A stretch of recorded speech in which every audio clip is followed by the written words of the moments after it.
coming up on Carolina Week. State healthcare is still frustrating UNC employees. I'm Shelley Basinger. I'll show you what changes are in the works. And then you see these call boxes all around campus, but would they really help you during an emergency? In sports, the wrestling team took on Duke Tuesday night. Would Carolina continue its Blue Devil dominance for the week? Will warmer weather return? Weathercaster Rob Ellis has your 4-day forecast. Carolina Week starts right now. From the School of Journalism and Mass Communication at the University of North Carolina at Chapel Hill, this is Carolina Week.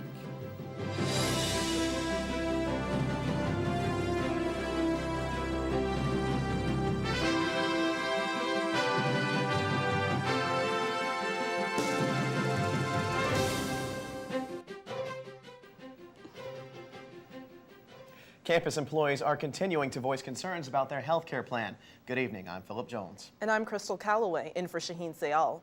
With premiums increasing, employees are hoping for change soon. Employees hope that by this time next year, they'll get the benefits they deserve at a price they can afford. Shelley Basinger is in the newsroom with more. Crystal, there are about 590,000 people covered under the state insurance health plan. Employee rep Catherine Graves says she reads emails every day from workers who can no longer afford the coverage. Hello, Catherine. Please add my voice to those of the many UNC employees.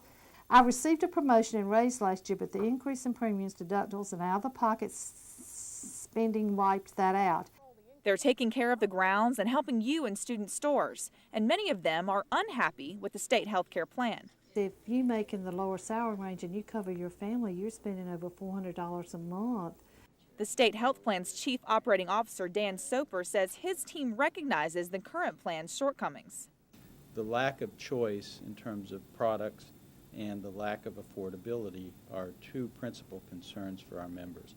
Soper said there's one pending initiative for the choice of a preferred provider organization, or PPO. Members would avoid deductibles and coinsurance for doctor's visits. Premium payments would be reduced, and there would be an added tier option for an employee with a spouse and no family, which has been a big criticism of the current plan. You know, we're a very member-centric organization now, and it's important for us to hear what our customers are saying, because if we don't hear that, we could be addressing all the wrong concerns. Graves says she'll continue receiving emails from UNC employees until the plan is affordable for everyone. With the number of UNC employees, I can't believe the university and the state can't come with a better option for us. And I remember the days when you could say the state wasn't great, but the benefits were. Now neither one is worth sticking around for. If the PPO choice is approved, it would be available for members of the state health plan in January 2007. Shelley Basinger live in the newsroom. Thanks, Shelley. Based on his State of the Union address, President Bush is looking to bolster his approval ratings in both foreign and domestic policies. Mr. Speaker, the President of the United States. Congress welcomed the president with a round of cheers on Tuesday night for his 6th State of the Union address. Bush opened his address with a discussion of his policies toward Iraq and terrorism and explained to Congress the absolute necessity of presenting a united front in this area. Members of Congress, however we feel about the decisions and debates of the past, our nation has only one option. We must keep our word, defeat our enemies, and stand behind the American military in this vital mission. The president also addressed tax cuts, affordable health care, and the need to invest in alternative energy sources. Student body president Seth Dearman's decision to back tuition increases is drawing fire from Student Congress. The next time you write a tuition check, you'll need to have more money in your account. Dearman's support of the tuition increase led Student Congress to pass a no-confidence resolution Tuesday night. Dearman shares an office with Student Congress and says if members had a problem with his policies, there were other ways to express frustrations. I'm more than happy to discuss their feelings about me with them at any point that they feel that that's necessary, and the door's been open. They've had every opportunity to do that up until now. Crystal, Student Congress has no power to enforce a no-confidence resolution, but pretty soon we'll know who will be replacing Dearman.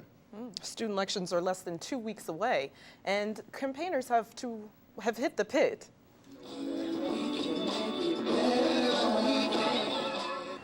Every year, faces at the university change, and so do the faces of student government.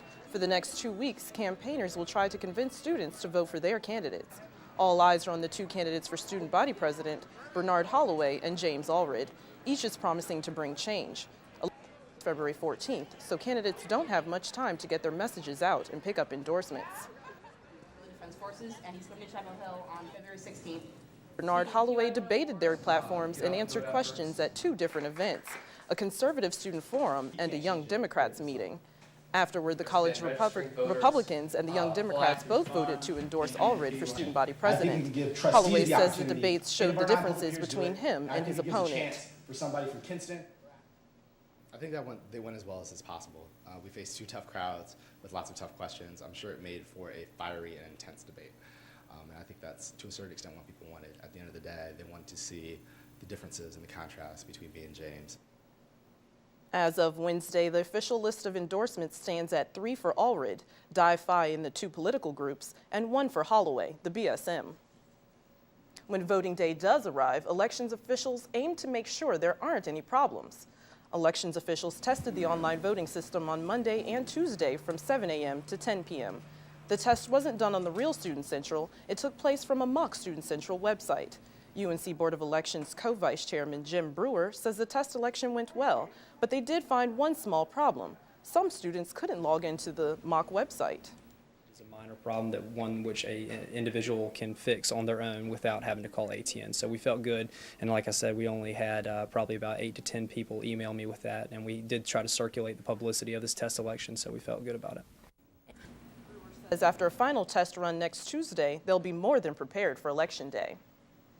We all know walking across campus late at night can be scary. Emergency call boxes are all over the place. But what exactly happens when you push that button?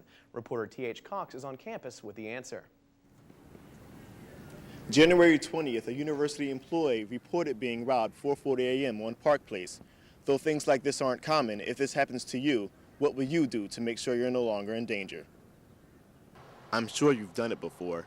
Walk through campus late at night on your way to your apartment or car, and you probably made it to your destination safely. But what if this happens? A stranger comes out of nowhere and tries to attack you or rob you of all your belongings. Once you find your way to safety, the next thing to do is find a call box. The use of the call box is essentially a 911 call. It's an immediate contact with our 911 dispatcher. A blue light is activated at the top of the pole. A vehicle is dispatched immediately. There are more than 100 call boxes on UNC's campus, and they are placed in parking areas, housing areas, and walkways. Randy says that during the day, students should become familiar with these because at night, visibility may be a problem.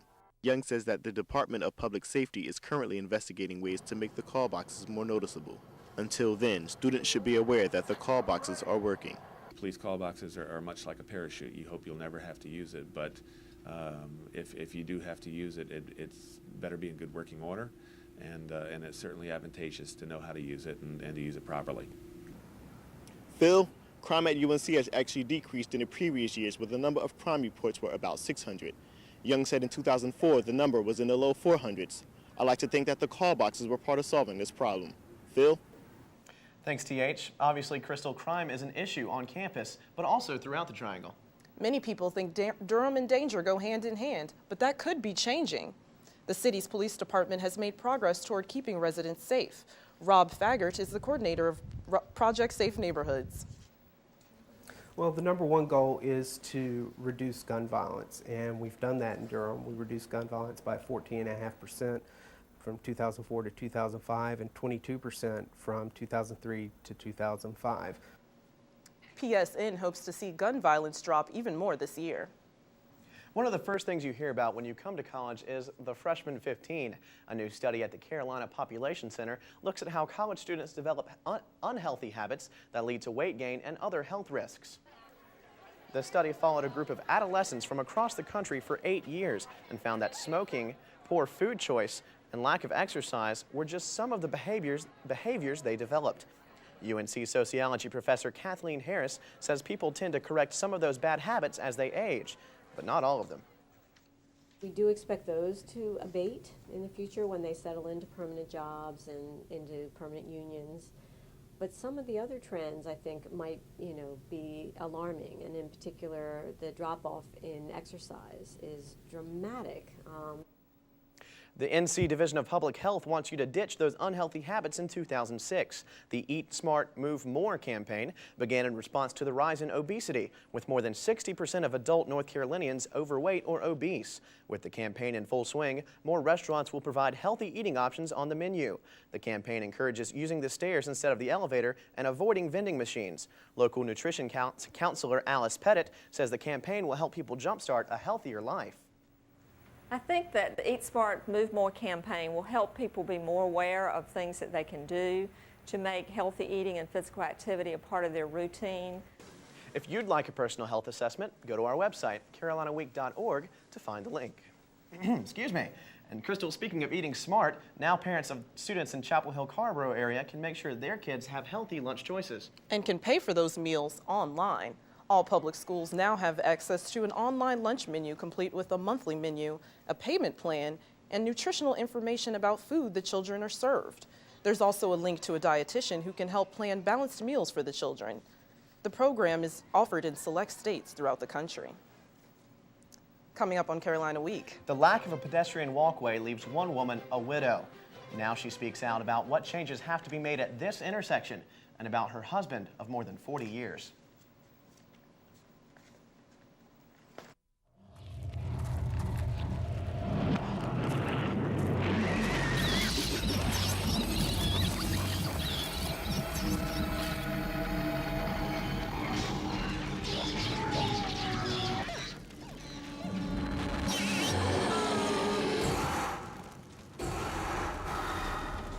Find ways to make your home more defensible against wildfire. What have you got to lose? Except everything. Hey, Mark, where are you going with your piggy bank? I'm going to give my allowance to the Interfaith Council. Why? Mom says they help people, and they need our help, too. The Interfaith Council has been helping families for over 30 years through family services and community house. Donations come from individuals, and every donation counts. I want to help, too. Call the Interfaith Council at 929-6380. Between 1997 and 2005, only 6 pedestrians died along Chapel Hill roads. 3 were killed in a 3-day span last week alone. One of them was UNC professor David Galinsky, who died last Wednesday night at the intersection of Highway 15501 and Manning Drive. On Tuesday of this week, I sat down with his wife, Maida. She reflected on his life and his passions and her hopes that his death will bring about major changes at one of Chapel Hill's busiest intersections. He loved psychology. He loved teaching. He loved it. He loved doing it. His passions were politics, and he was an incredible cook, so I will probably never eat well again. For David Galinsky, his kitchen was his getaway, a place to enjoy one of his favorite hobbies. But when he wasn't there, you could probably find him at the Dean Smith Center, where he watched his beloved Tar Heels take to the court as often as he could. What did you think about this year's basketball team? You know, they were surprisingly good. And, you know, he would get upset when things wouldn't work, but he would always go on to the next game. Basketball games were a tradition for the Galinskys. That's where they were heading the night David Galinsky died. Because they live only a few minutes from the Smith Center, Mrs. Galinsky would drop her husband off at this intersection. He would then cross 6 lanes of traffic and meet his wife at the Smith Center after she parked the car. As you can see, there's no crosswalk here. When Mrs. Galinsky got to her seat in the Dean Dome, she saw that her husband wasn't there. She then walked back to the intersection. That's when she found out her husband's trip and his life ended right here. My passion is now, in addition to social work, and the beach, pedestrian safety, and crosswalks, and overpasses over that highway.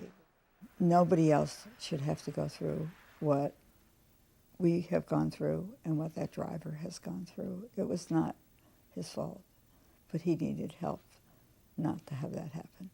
The North Carolina Department of Transportation says there have been no pedestrian accidents at the intersection in the past 5 years. but it will reevaluate the safety of the intersection. Until changes are made, Maida Galinsky hopes other pedestrians can learn from what happened to her husband. That it had to be my husband that is going to be the one that's going to make it clear for everybody. I'm really sorry because he was a wonderful man and I loved him. But it shouldn't happen to anybody else. Nobody else should it happen to. Please don't let it happen to anybody else. Chapel Hill's traffic engineer says the town petitioned the DOT for a crosswalk at the intersection where Galinsky died in 2000, but that request was denied. The DOT says it has no record of the request. Be sure to tune in to Carolina Week next week when we'll continue our in-depth look at the safety of pedestrians and bicyclists in Chapel Hill. February 1st marks the beginning of Black History Month.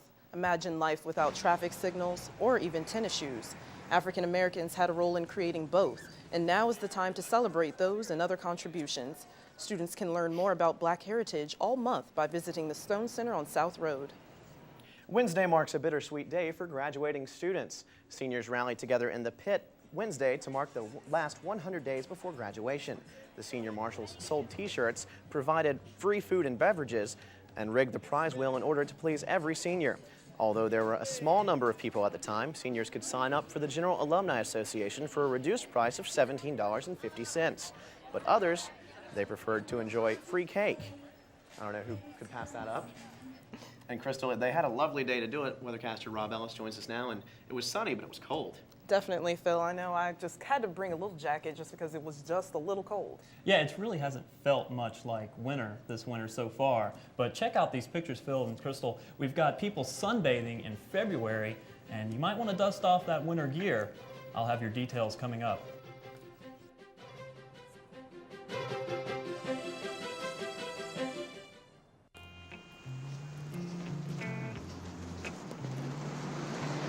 Excuse me. I've been getting mixed messages about women and violence. I need a little clarification. Uncle Bill, how am I supposed to grow up to respect women when I have such lousy role models? Boys are never going to approach you. Can you help me reshape my attitudes towards women? You need to teach them that violence against women is wrong. Immunizations are not just for kids. No matter your state of health, your age, or how you spend your day, you are at risk for serious disease if your immunizations are not up to date. Take the time to visit your health professional and find out which vaccines you need. Immunization saves lives. One of them might be yours. For more information, visit vaccineinformation.org.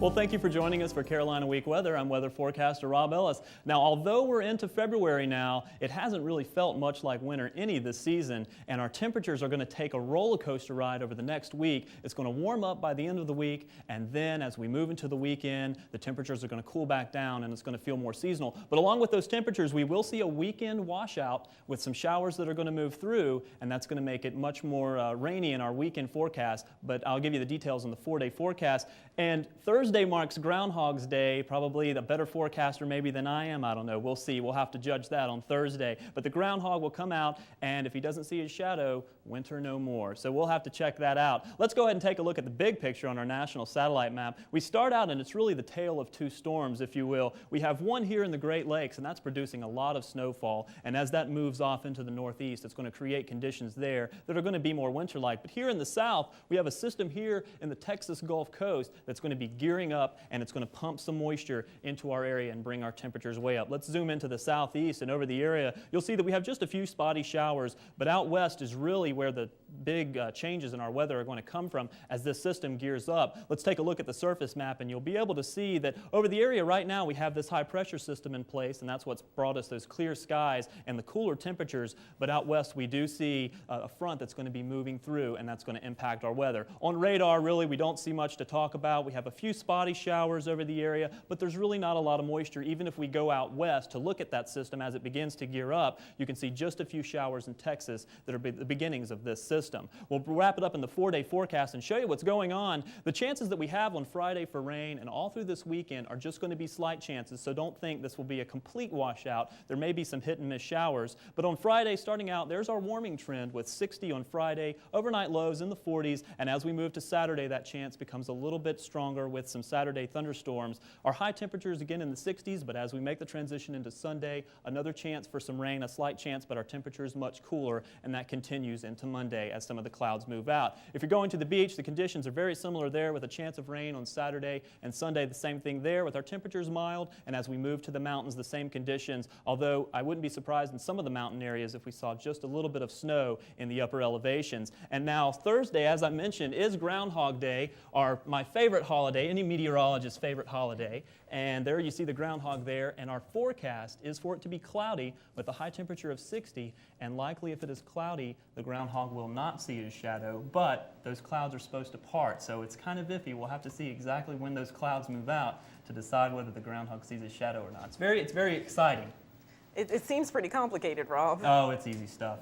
He's right. a cute little creature. Yes, he is. Thanks, Rob. Thanks very much, Rob, and I hope, whether or not he does see a shadow, I hope he brings some warm weather to us. I'm looking forward to those warmer temperatures. All right, thanks very much, Rob. Sportscaster Michael Crow joins us now, and on Monday you told us about a big weekend in Carolina basketball for both the men and the women, and they both got some pretty big games tomorrow night, don't they? Yeah, they do, actually. It'll be interesting to see if the women's team can remain undefeated at home Thursday night.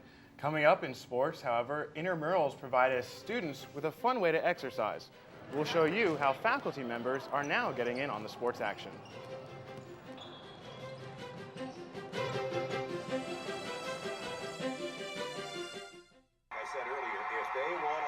Come on. And it's a block. What? What kind of kick was that? You've got to be kidding me. Hey, hot shot. Sounds like you know a lot about the game. You should put that to use. Come on, let's go take a jog. There are plenty of ways that you can volunteer in your community. Just figure out what you like to do and pass it on to others. And you know what? You can have a lot of fun doing it, too. Pick those knees up. Keep going. Pick those legs up. Let's go.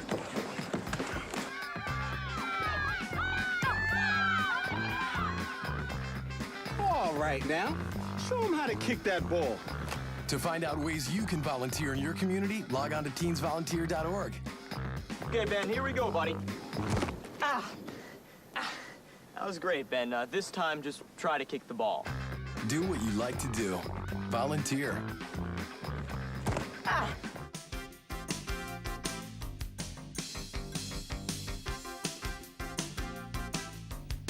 Welcome to Carolina Week Sports. I'm Michael Crow. It doesn't matter if it's women's basketball or men's, life is good when you're number one. The Carolina Wrestlers battled injuries and the Blue Devils in an ACC matchup Tuesday night. The Tar Heels found themselves in a tough position early on, but were able to reverse the tide and get the momentum back on their side. Heavyweight Spencer Nadolski continued his outstanding season with an easy win, improving his record to 36-3. And now, Justin Dobies with the move of the night. Women and children look away. He gets the win in overtime, and so do the Heels by a score of 22-15. The opponent made this victory much more enjoyable for the Heels. I hate Duke. We all wanted to beat Duke, and we've been beat up a little bit. We gave them 2 forfeits, and we still whooped them, so it was a good night. The men's basketball team travels to Maryland Thursday for a hoops showdown. The Tar Heels look to improve to 4-3 in the conference. To win, the Heels will have to cut down on some careless turnovers. What are you doing? Yeah, I don't know. And start grabbing those loose rebounds. If the team can buckle down on D like Danny Green does here, fast break chances should come in abundance. There you go. Calm down, Roy. Wes Miller will have to keep draining those threes, however, and the freshmen will continue to have to step up their game like Marcus Ginyard on this drive. If all that happens, David Noel can return to his high-flying ways. Coming off an intense win at Duke Sunday, the Tar Heels captured the #1 ranking for the first time in Carolina women's basketball history. Point guard Ivory Latta has led the team on the court as well as emotionally, and she's not shy about telling the crazies to quiet down. She also played a huge role in Carolina's second-half comeback against Duke. The only undefeated Division I basketball team left, men's or women's, the Tar Heels will face 25th-ranked North Carolina State Thursday night. Last time these two teams met, the Heels started slowly but pulled out the win 65-53. To continue the streak, the Heels will need a basket full of points from high-scoring forward Orlando Larkins. Well, it's the same ball game with the same intensity, but a slightly different age group. Reporter Jessica Pruitt shows us intramurals at UNC aren't limited to students. Professor in gym shorts, in rec specs. It's that time of year again for faculty intramural basketball. For the next 6 weeks, 9 teams composed of staff and faculty from many university departments will compete head-to-head in Woolen Gym. Go, push, push. Carolina employees are eager to get away from work and compete on the court. So it's really, really competitive because they really want to win, and they're older, so they're subbing more, and they're talking to each other more. So it's basically more competitive and more organized than the student game. You see a lot of zone defenses, and you don't see that much man-to-man. It's not that much skill level out here, so it's just older guys having fun. And what could be more fun than watching IT response staff going up for layups or librarians hitting threes? Many players even compare their own skills to some of the game's best. I think Kareem, if I got a little baby hook. Probably Michael Jordan. And Marcus Ginyard. Did you play like him? About 8 more inches and maybe. These guys may never see playing time at the Dean Dome, but for them, Woolen Gym is good enough. Some departments are smaller and combine to form larger teams. Others are talented enough on their own. I think the admissions department has some ballers in there, I think. They've been pretty good the last couple of years. The basketball craze at UNC isn't for students only. Around here, everyone's getting involved. In Chapel Hill, I'm Jessica Pruitt, Carolina Week Sports. That's a great story. If you want to see what go-to move your favorite professor has, check out Woolen Gym on Monday, Wednesday, and Thursday nights. Well, the men's basketball team will travel to Maryland on Thursday. It'll be a tough environment for them to play in. All right, we'll see if they can take it to the Terps in the Comcast Center. Thanks very much, Mike. Thanks. Coming up on Carolina Week. Groundhog Day is Thursday, and we have an unusual prediction. I'm Tara Higgerson. We'll tell you what she means in just a couple of minutes.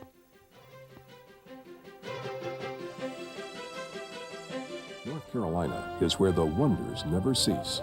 It's where visitors and residents alike can be touched by these things and always remember the embrace of clouds around a mountain peak, sparkling water forever in a hurry, a bridge less traveled, an enchanted wetland forest, and the place where the sun meets the sea.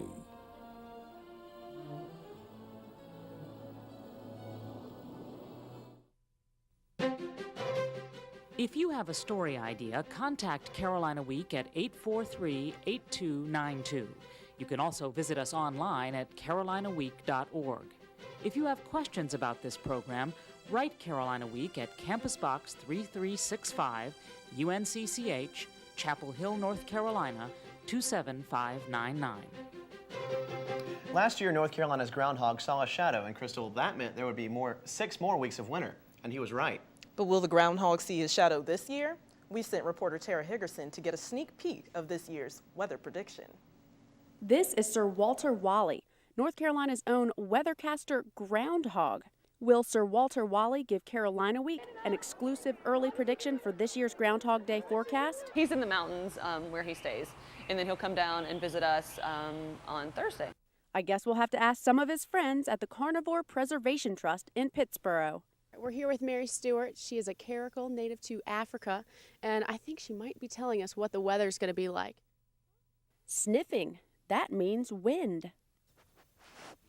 Let's see what Binturong's Coda and Stacy have to say. Windy. We've got the word. It's going to be windy. The forecast wouldn't be complete without a word from Isabella. First, curator of animals, Catherine Burtock, taught me how to speak tiger talk. The noise that she's making is called a chuffle, and you make it by making a motorboat sound where you go brrr, and then rolling your R's like you would in Spanish class. That rrr, and you go brrr. Brrr. Sun, lots of spring. All right. Apparently Isabella says it's going to be a long spring, lots of sunny weather. I'm Tara Higgerson, Carolina Week. You heard it here first in Pittsboro. I'm just glad Tara has someone to talk to now.